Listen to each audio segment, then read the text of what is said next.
Anytime I've heard anyone try to make the argument that Chris Benoit should be in the Hall of Fame, I know one of two things. One, they are incredibly stupid.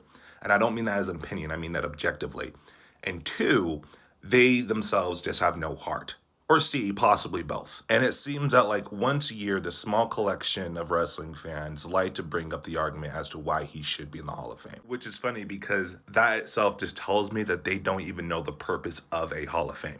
All Hall of Fames, not just WWE, all of them, have the sole purpose of enshrining and immortalizing someone's legacy due to its positive impact to its respective industry. How much does this person's legacy positively impact this industry? How much did it revolutionize? How much did it change? How much did it push forward? How much did it help it grow? Chris's legacy did none of those things. If anything, it actually hurt the business more than it actually helped it. And we know this because when you bring up Chris Benoit's name, nobody mentions his run as a United States champion. Nobody mentions his Royal Rumble win. Nobody mentions his World Championship run. The first thing, without a doubt, 100%, is how he took the lives from his family. What he did that weekend completely decimated the wrestling industry. And I think because we are so far removed from it, or some people weren't alive when it happened, or they were too young to remember how it happened. But I remember when all this went down. This was a massive, massive blow to the wrestling industry. I think out of anything associated with the wrestling industry, matter of fact,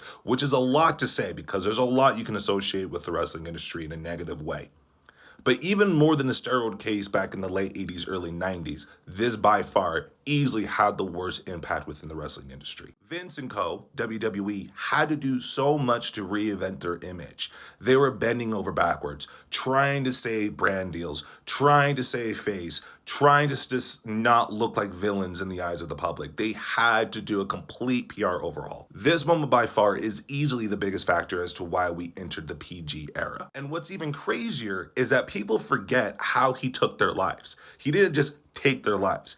He got creative with it. If I were to tell you the things that he did, this video would be taken down. I mean, he literally jerry-rigged a cable weight machine into a death mechanism. I mean, he got disgustingly creative with it. Sure, you can also say that CTE played a role, but hey, guess what? He's not the first nor last professional athlete to suffer with CTE. It doesn't justify what he did. There's plenty of other people that suffer with CTE that don't go want to unalive their entire family. So just remember, when anyone tries to tell you that Chris Benoit should be in the Hall of Fame, you just need to stop them and just remember that you're talking to a piece of shit and you shouldn't waste your time.